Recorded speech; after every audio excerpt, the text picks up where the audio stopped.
usually start with Tehillim and Tzedakah, chapters 120, 20 and 150. Lam not sayach, Mizmer Ladavi, Yan Chadin Ibm Sarah, Isaac Hashem Yaakov, Yishlach Ezra Mikoidesh, Mitzin Yisadeka, Yiskakam Chasacha, Bailas, Yadash, Nesela, Yiten Chachav, Vakalatasa, Yimale, Nana Bishua Sacha, Vashem Elhenu Nidgal, Yimali Adina, Kom Shalisacha, Atiyadati, Yashiadane Meshicha, Yanei Meshmekacha, Biguresh, Yamina, Eleva Rechav, Eleva Susan, Menachnu Beshem Adina, Elhenu Nasker. Hey, Makaro Vinafalo, Anachnu Kamna, Anisaida, Adina Yeshia, Malachianenu, Vayim Karenu.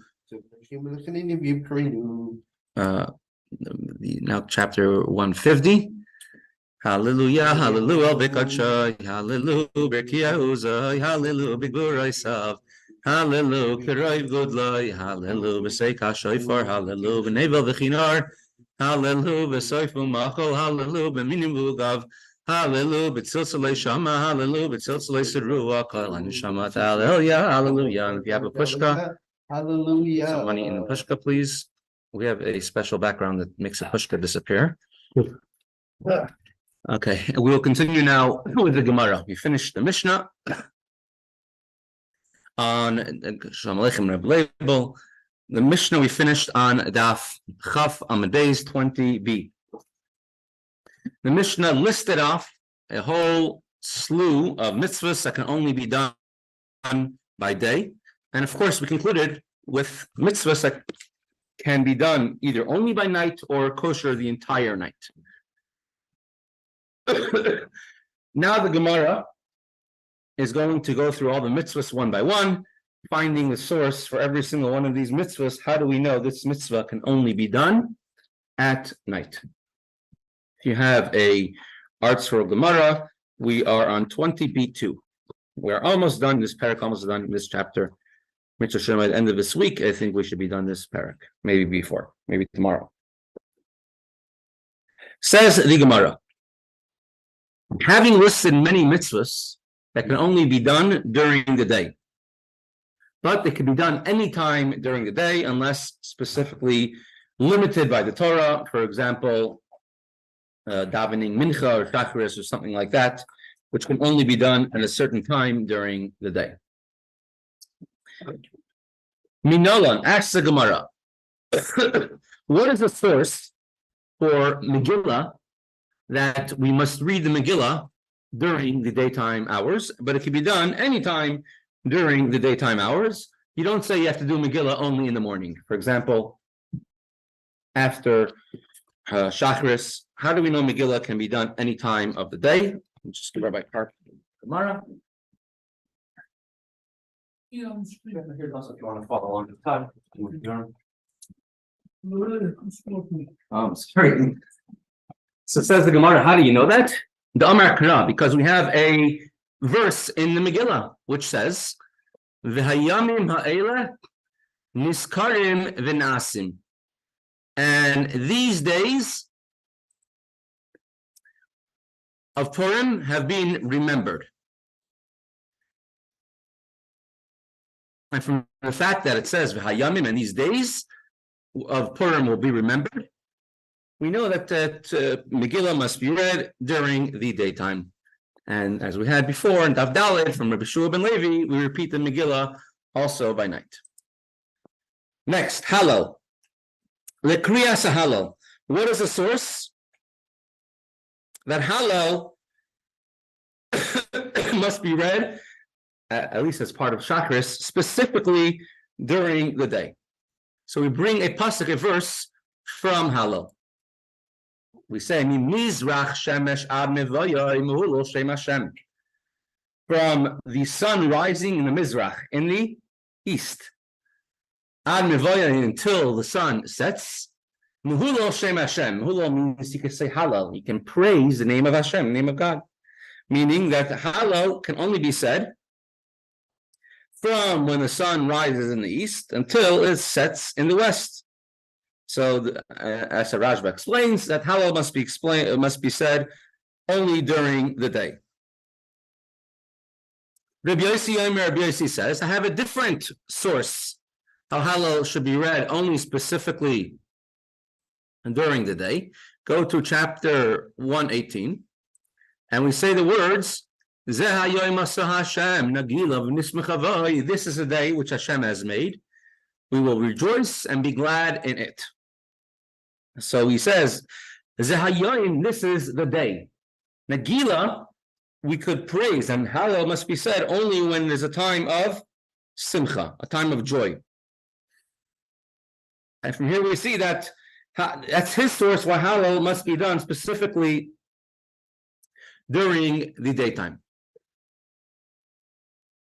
Next mitzvah, u'netilas lulav, and to shake the lulav and esrog, as on the screen. How do we know that we have to shake the lulav and esrog during the day, and you cannot do it at night?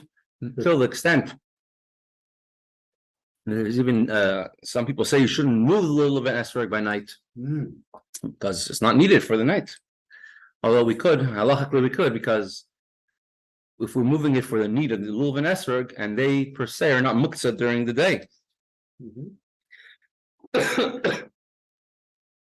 So what is a source that you can read the Megillah? You could check lulav and esrog throughout the entire day. As it says, "Ulakachtem lachem b'yom harishon," and you shall take for yourself the Megillah. You should take for yourself the fruit by Yom Harishon on the first day.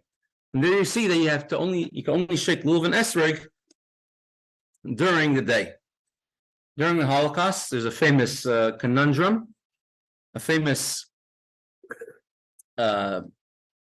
questions that will come up.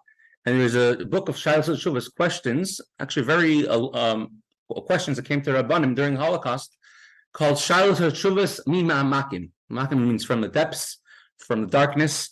And there's certain questions and answers that came to certain Rabbanim, certain rabbis, and one Rav compiled it. He himself was killed in the Holocaust, but we have many of his writings. Could be. I'm not sure his name by heart. I could check it up. Yeah, the questions he receives are heartbreaking questions. Yeah. He has to halachically paskin. But one of the things that comes up is there was at one point, I think in the Levav ghetto, there was a set of $4 minim that somebody had from the year before. Someone they froze it, or they somehow, and they had a set of daled minim in the Levav ghetto. And there was another large ghetto who did not have a set of daled minim.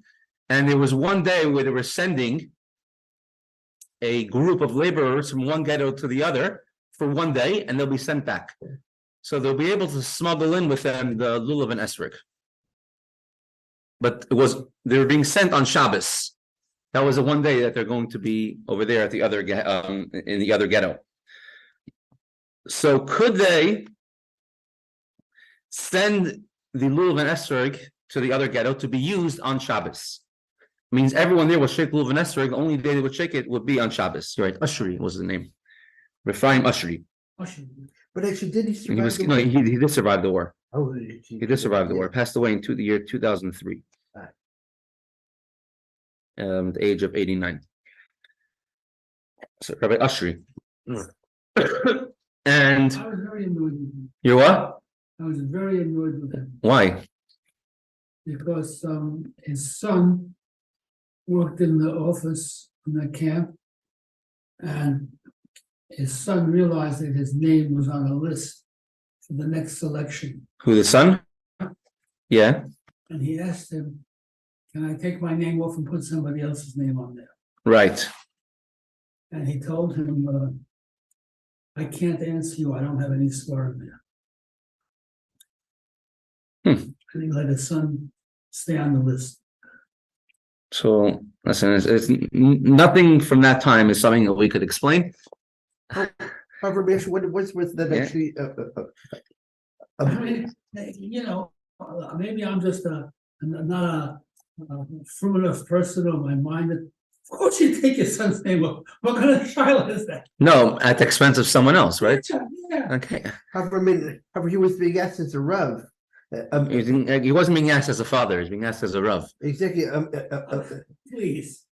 Well, he didn't know what to say. Get me started on this. This one really bothers me. However, actually, what it was that he wasn't paskening actually yes or no. Actually, what it was that he said actually he doesn't have this form, or he's not able to actually pasken. So now it's left to the person to decide. I actually either way because another. We don't know. Yeah, my violin. Yeah. Anyway, so but the end of the story right now in Pittsburgh, it's I think it's till this week. There's a exhibit you could see. It's called Violins of Hope. It's all violins which were from the Holocaust. Each one has their own story. One of them was in Auschwitz in the orchestra. One of them was a lot of heartbreaking stories. One of them was sent out of squeezed out of the window of a cattle car. There's unfortunately the topic is a long topic, but at the end of the day, they brought the lulav and esrog on Shabbos, and there was a line of thousands of Jews who on Shabbos went and shook a lulav and esrog. That was the only day that they did it, and they made the bracha shechiyanu and shook a lulav and esrog on Shabbos. And that ended up being the halach. Yeah. I mean, that's what Rabbi Ashby's son you're saying? Yeah, I mean he got remarried after the war. He had many more children. Yeah. I mean, he wasn't paskening actually what it said should do what we did. He didn't paskin. I don't know. I know. Again, there's nothing to say one way or the other. Yeah.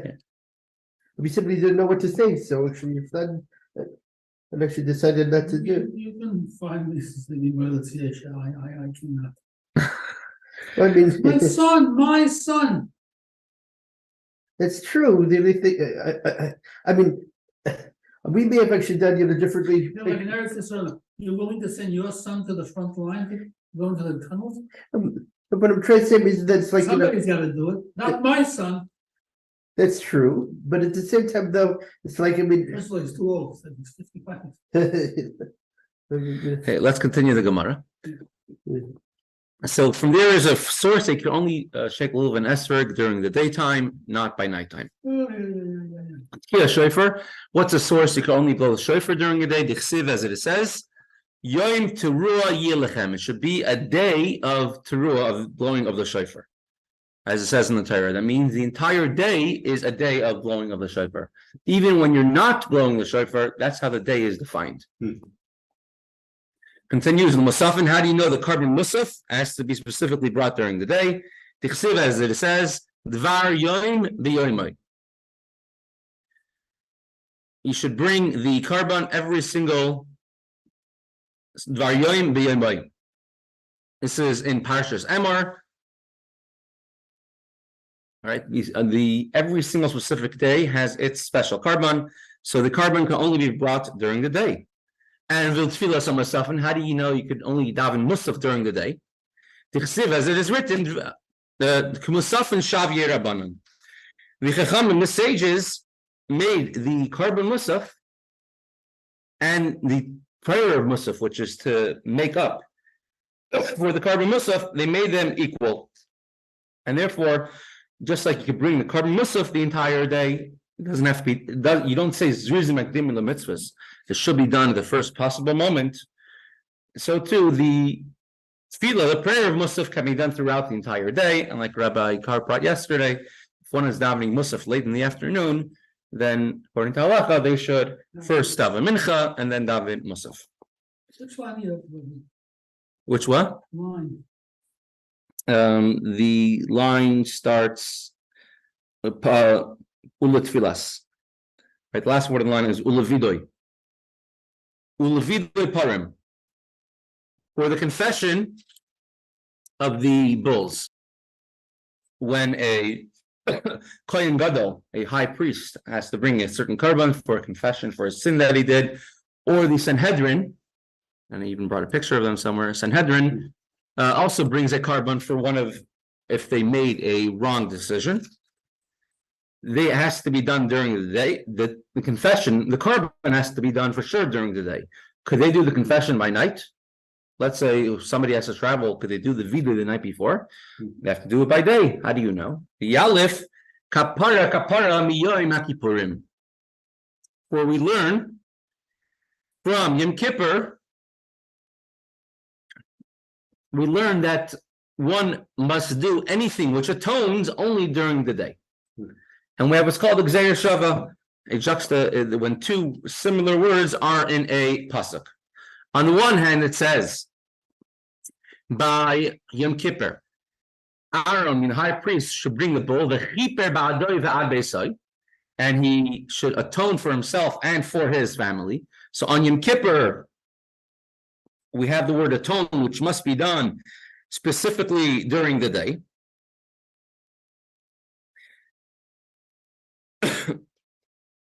And over here, by a Parham Davar Shel Tzibur, when either Sanhedrin or the Kohen Gadol gave a wrong ruling, a wrong halachic ruling, and they have to bring a carbon to atone for it, it also says a word, v'chiper. B'kaparas dvarim hakasav medaber. The Torah says that when you atone, it has to be with words, meaning vidoy, confession. You're atoning. We say al-chet, and they would say their own al-chet over the carbon. There's different types of keeper. Besides for kipper herring, right? There's the word keeper. Sometimes means when you sprinkle the blood. The word keeper can mean clean. It says kipra sfeika v'hochala. If you no longer have a doubt, it's called kipra. Now I'm free from doubt. The word keeper over here we have to bring to mean verbal. Kapara, saying vidoy. That's what the word atoning over here has to mean. It can't mean sprinkling blood, because it says v'shachat. He has to slaughter right after v'chiper, and he atones. It says v'shachat, and he should shecht it. Usually, say bailim iskaprim, when the blood is sprinkled, the owners, the ones who brought the carbon, then they're atoned. That happens later on after the animal is shechted. After the animal is slaughtered, you accept the blood, and then the blood is sprinkled, and then we say kipra bailim, iskapru bailim. The owners were atoned.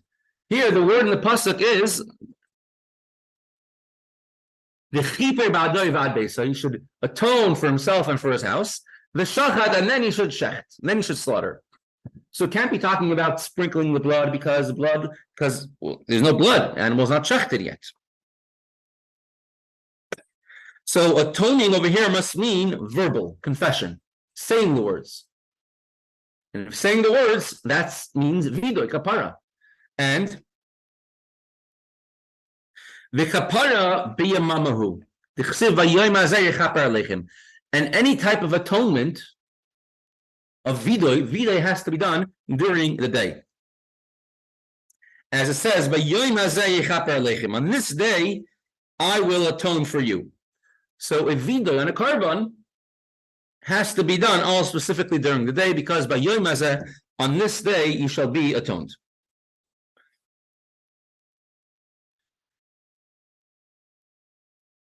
Similarly, vidoy meiser, when somebody would bring a tenth of their crops to the Beis Hamikdash, they'll have to do a special kapara, vidoy. One of them is to say, I didn't steal anything from the Kohen, I didn't steal anything from the Levi or from the Beis Hamikdash, and I didn't use it before I separated Trumas and Meisers. It's called Vidoy Meisers. It also has to be done during the day. We'll do a few more cases. Levidoy Meiser, the 10th, the declaration that I have given Meiser, given a 10th.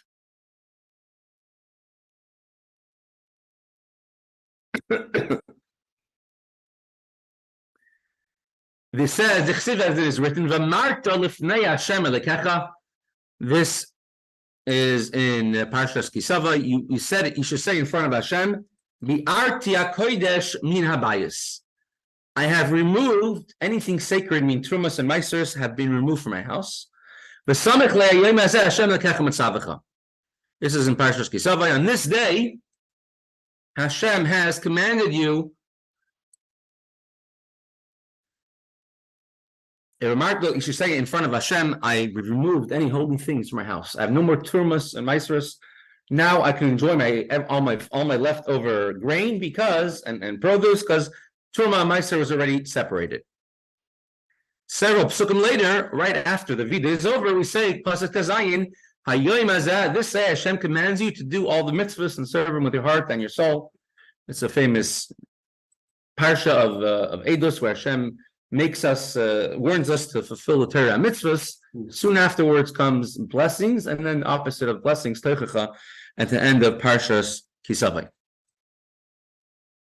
The curse is if we don't listen to the Torah.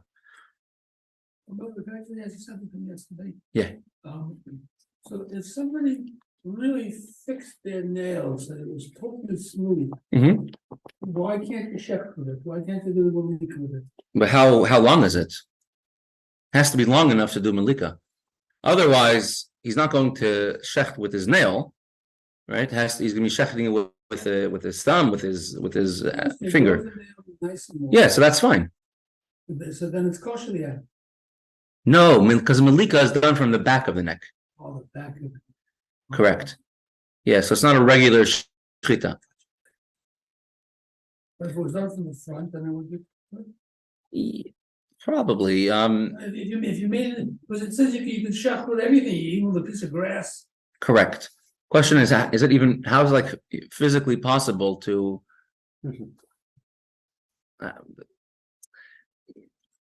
Make a pet nail. make a nail? How do you know it's not drasa? You know what drasa is. Drasa is pushing with your hand. Years ago when I learned shechita, and there was somebody else who was learning, and when they're doing the shechita, they had their finger on top of the blade of the knife, and the one who was teaching us, he goes, stop, totally not kosher. Two reasons. One is called chalada, the blade is hidden, it's hidden by the finger. One is called drasa, you're using power. Instead of using the power of the knife, using the power of your hand now to push it down. It's called drasa, and it's not for shachat, you're not shechting it, your hand is part of the shechita. And he made It's one of the 5 hilchos shechita. And he made a section to prevent him actually from doing it part of the shechita until he removed his finger, right? No, meaning everything then was for not kosher at any rate. Oh, It's practicing. People, yeah. You're practicing a live animal, or you're not practicing? Well, You're practicing at the live animal, and hopefully it'll be actually good enough. Otherwise, the meat goes to the goy, right? no, yeah. When you're learning, all the meat goes to the guy. See, the only religion which hopes that not everybody converts to Judaism is we need goyim. Correct. Right. So I've never seen anybody actually shecht a fingernail, possibly kosher. I don't know.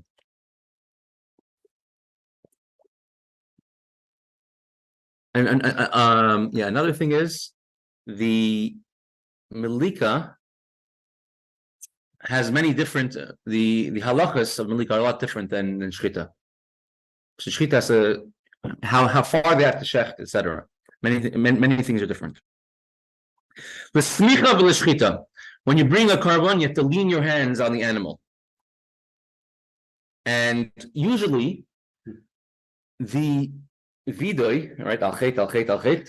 That is usually done during the smicha. When one is leaning on the animal, they say al chet.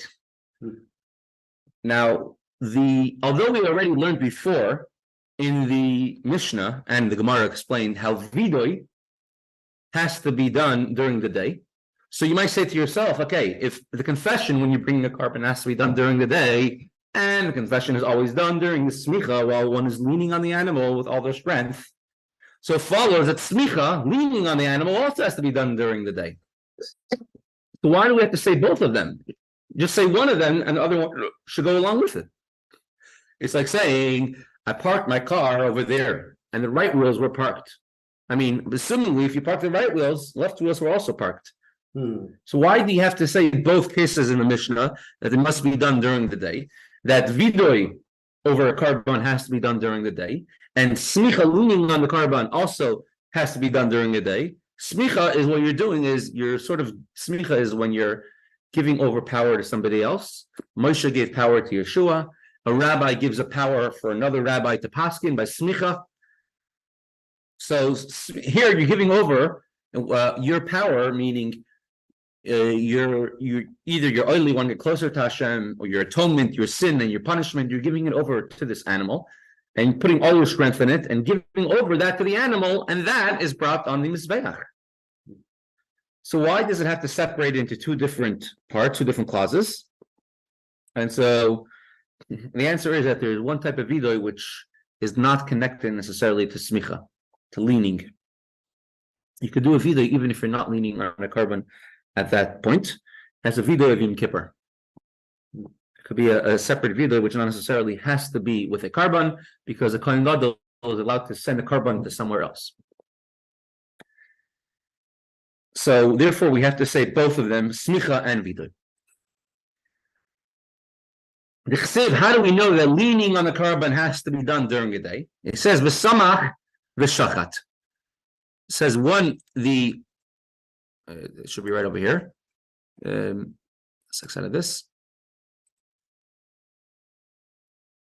V'samach yadai al reish karbanai. We'll open it again.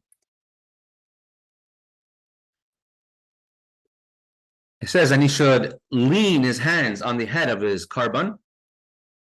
And then he shall he should slaughter it in front of the tent of meeting. This is a shlamim carbon. So both of them have to be done at the same time. Smicha and shchita.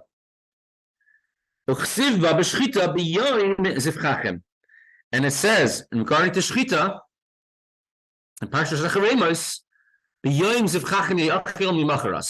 you have to eat the carbon on that day that you shechted it, and the day after, meaning a carbon shlamim. The day that you shechted it. Everything in the Torah is exact. If it says you have to eat it the day that you shechted it, it means that you can only eat the carbon shlamim by day. And since takif was smicha shchita, right away next to smicha, leaning on the carbon, you have to shecht it right away. So next to leaning on the carbon and the vida right afterwards, you don't push off shechting it, slaughtering it, and bring it on the mizbeach. So from there we see that one must right away, that smicha and shchita can only be done right away. And of course you have the famous line, take it for smicha shchita right after somebody gets smicha, shchita. It's time to shech them. That's when they get married. Usually gets the minhag in Chabad, custom Chabad at least, is we get smicha before we're married. Or you can also look at actually as far as the congregation. The moment he gets smicha, the congregation really wants to shech them. You know, so they always go after the rabbi. Correct. Okay, we're going to continue now with Kutres Umaayon. We're talking about the idea of shtus of kedusha, foolishness of holiness. The Yetzer Hara is very good at convincing us to do many foolish things. But don't think Yetzer Hara is so smart. True is very sly and wise. He manages to trap even the best of the best, and everyone has to constantly be on guard. On the other hand, the Yetzer Hara will follow you to the ends of the earth, right? As a chassid said, I went to Siberia, I had the greatest sufferings, but the Yetzer Hara followed me, and everything I suffered, and every time I was tortured, the Yetzer Hara was there with me. He didn't leave. He didn't have to go through that. It was his choice. This is a shtus, the foolishness that comes to a person from Yetzer Hara.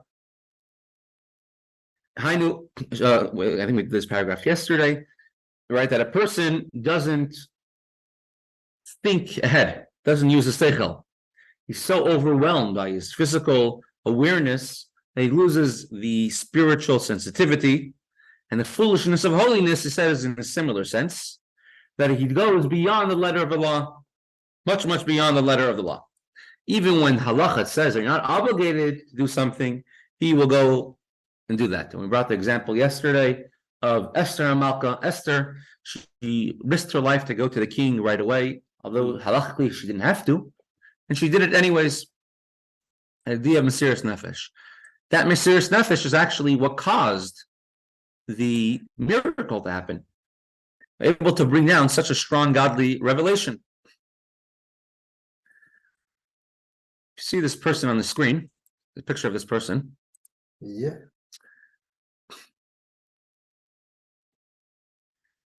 His name is Simon Yakovshvili.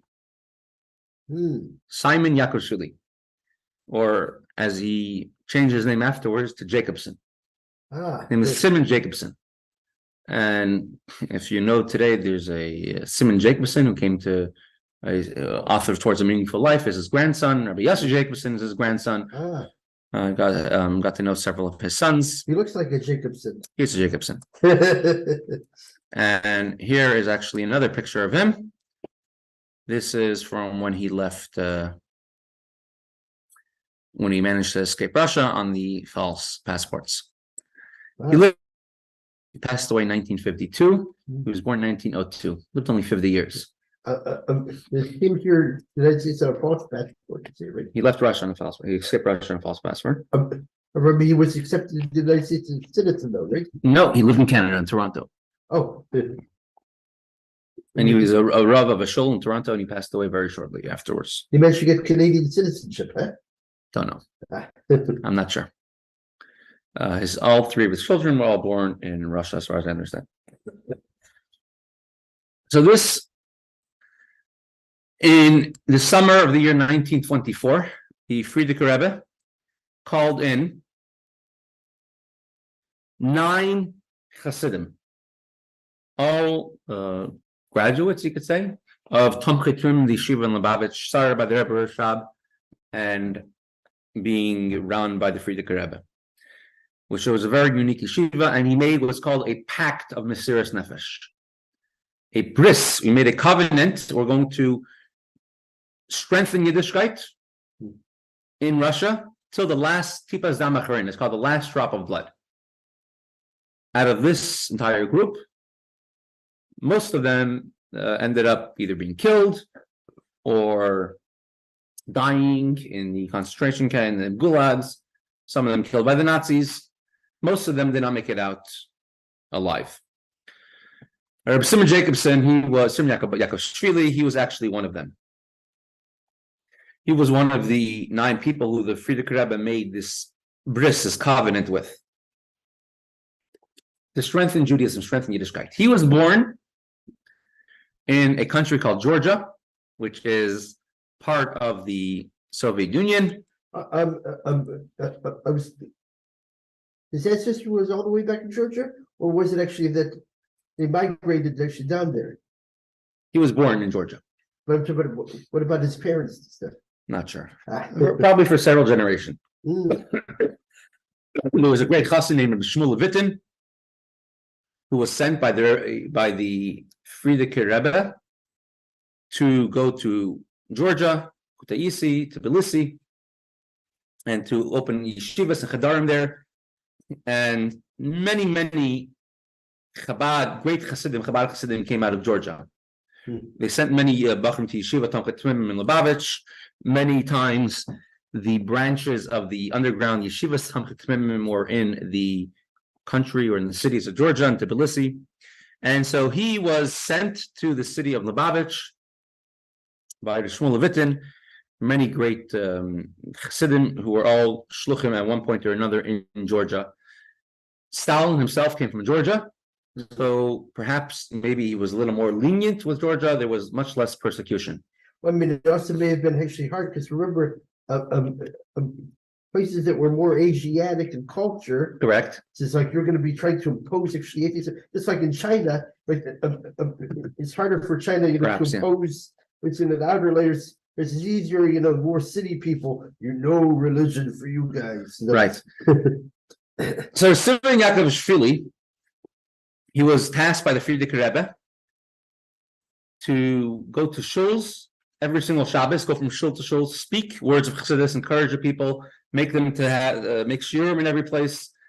They should set times to learn, send the children to chadarim, strengthen Mitzvos. And he did a very daring move. So the Georgia was pretty far off as a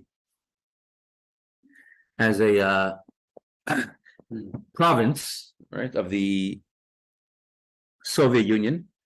And that summer, 1924, he forged some papers saying how he is a representative of the KGB, central NKVD offices in Moscow. And he traveled to Georgia, and he went from city to city, meeting with the government officials of the city and the heads of the Jewish community, who called them in together. And he says, as a sign of goodwill, I'm being sent by the central government in Moscow to tell you that although your mikveh was closed recently, now you have to reopen your mikveh, and the local government should contribute towards the expenses of rebuilding the mikveh for the city. And the Jewish, and in many places, the entire Jewish community made a large reception for him, welcoming him, thanking him. And he spoke perfect Russian, and he spoke Georgian very well as well. He grew up there. And he went from city to city. And in many cities, the people of the city, the Jews of the city, who had the shuls and the mikvahs recently closed down, they reopened it, and the government paid for it to the extent there was a organization called the Yitzchok, which means a Jewish section of the Communist Party. And when they sent messengers to, they sent one or two representatives to see how progress is going in Georgia, and the Jewish community welcomed them. We're so happy they came. Please send a big thanks to your supervisors back in Moscow for letting us reopen the mikvahs. And they took the Jewish section head, the Yitzchok head, and they gave him a tour of the new renovated mikvah. And this is what he did from city to city. And of course, after he went to the city, he made sure to leave as quickly as possible. Without any fear, he went from place to place. And it took several months for for them to catch wind of what happened. And of course, they were very, very angry from Moscow, and they put out a big search for him. And the mikvahs were open for several months. So this is what's called shtus of kedusha, doing something extreme, radical in a way of kedusha, in a way of holiness. Reb Zusha Partizan, I don't know if you're familiar with him. Reb Zusha Partizan, his last name was Wilimowski. He was during World War II. He was just pull up a picture of him. He was a partisan, part of the Belsky partisans during World War II. That's just a picture of him. And after the war, in DP camps, he ended up finding Lubavitch Chassidim, and he went to Lubavitch Yeshiva, and he became very, very connected to the Rebbe to an extreme way. He was an extremely talented individual. He said he became a Lubavitch afterwards. Correct, yes. When he came to New York, he had a brother who survived the war as well, and this brother lived in Long Island, in I forgot the name of the city. One of the cities in Long Island begins with the O. And when he came to New York, he wouldn't visit his brother because he says, "I came to New York to the Rebbe, I'm not coming to visit family." So his brother wrote to the Rebbe, and his brother's, how many? One of my only siblings, or maybe the only sibling, survived the war, and he's in America. He doesn't even come to visit me. But that he wouldn't visit his brother. I see. And the Rebbe told him, "Just make sure to visit your brother." In Oceanside he lived, and so from then on he made sure to visit his brother every single time. So in Eretz Yisrael, he started what's called a reshet. Reshet means a net, but it means the network of Chabad schools in Eretz Yisrael. And when he started it off in the 50s and 60s and the 70s as well, it was very large, very successful, with thousands, tens of thousands of students. And now it's still around, but it's a different type of different form today for many varied reasons. So when he started off the very first school of the Reshet, called Reshet Allah Yosef Yitzchok, the networks of Allah Yosef Yitzchok schools in Israel, he went to the Ministry of Education, and he asked for a permit for a school. First, he went to a city where he wanted to open a school, and he looked around, and he saw an empty building. He said, "What is this building?" He said, "Oh, this building was an original school building, and but they moved to a larger building because this building was broken, and they moved to a larger building." He said, "Great, starting to use this building." And they had no chairs and tables, so he built a few benches, and he pulled benches from the yeshiva in Lud, and they started the first school in that city. And now, after he has a school already with students and everything, he wants to get it officially recognized. And every day we're coming from the education department, from the police department to close down the school. So he tried getting it officially recognized as school, and there was nothing doing. So he went to the education ministry in Israel, and he managed to get a meeting with the education minister. I think his name was Benzion Dinor, I'm not sure. And he got a meeting with him, and this meeting did not go well at all. And he basically says, this school that you opened is completely illegal, and there's absolutely no chance. And if you want to open a new school, go the legal route. But even if you do, you have a very low chance because you're already in bad graces. You already started off on the wrong foot. And that was that. And the meeting was over. He leaves the meeting. He goes over to the secretary. This is Rabbi Susha, right? This is Rabbi Susha. He goes over to the secretary outside, and he says, yes, the minister told me that you should type out a letter how we're approved, we're legal, and everything is over the board, and everything is fine. She listened. She didn't know any better, and she typed out the letter. And from then on, he had any problems, he showed the letter. Everything is legal. Everything is overboard. And it took another 3-4 years till eventually they became legal, and then they of course they expanded the network from city to city. But he already had the good reputation, the influence. Correct. No, it didn't take too long. It took maybe just a month for them to realize the letter's not there, but he kept on playing the system till he kept it open. This is all the idea of what's called shtut de kedusha. To do something radical in a way of holiness. But did they find out actually that the letter issue wasn't good? Yeah, they found out. Oh wow, and he wasn't sent to Siberia or something, huh? So let's continue the inside. Ichidu, as it's known. Shebeneshamas yesh beis madregas. There's 2 levels of a person's neshama. Ha'alef koches hagiluyim shel neshama. You have the regular day-to-day, you could say, revealed powers of the neshama. Shemechinas moichin umidas. These are the logical parts, the emotional parts. That's a regular day-to-day, you could say, neshama. There's a much more powerful, and that's when you transcend reason and intellect, and that's when you reveal the etzem neshama, the essence of the neshama.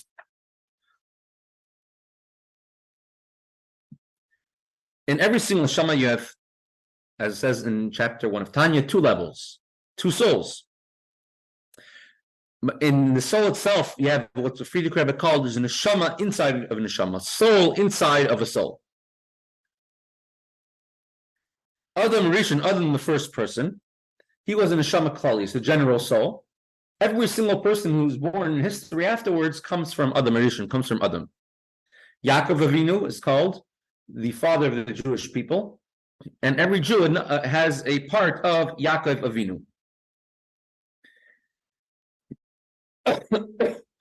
The etzem neshama, the essence of the soul, every single Jew receives from Yaakov Avinu, and they receive inheritance. And as it says in Tanya, to tap into the chachma, in Tanya it's called, but to tap into the essence of the soul will give you power to overpower the Yetzer Hara.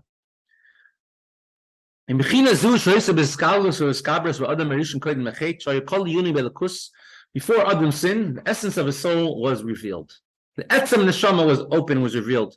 What's revealed by a Jew when he has to give up his life for Hashem, when he has to reveal his deepest powers on Yom Kippur, during Ne'ilah, that was revealed by Adam constantly before the sin. The godly soul was revealed openly.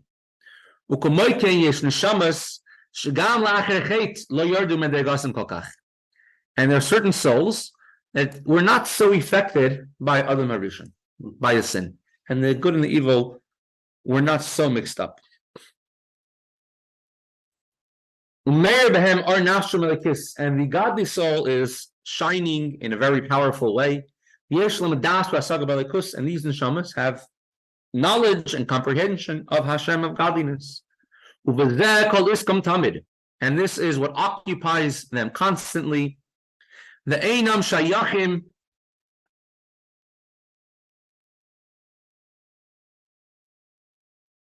The einam shayachim.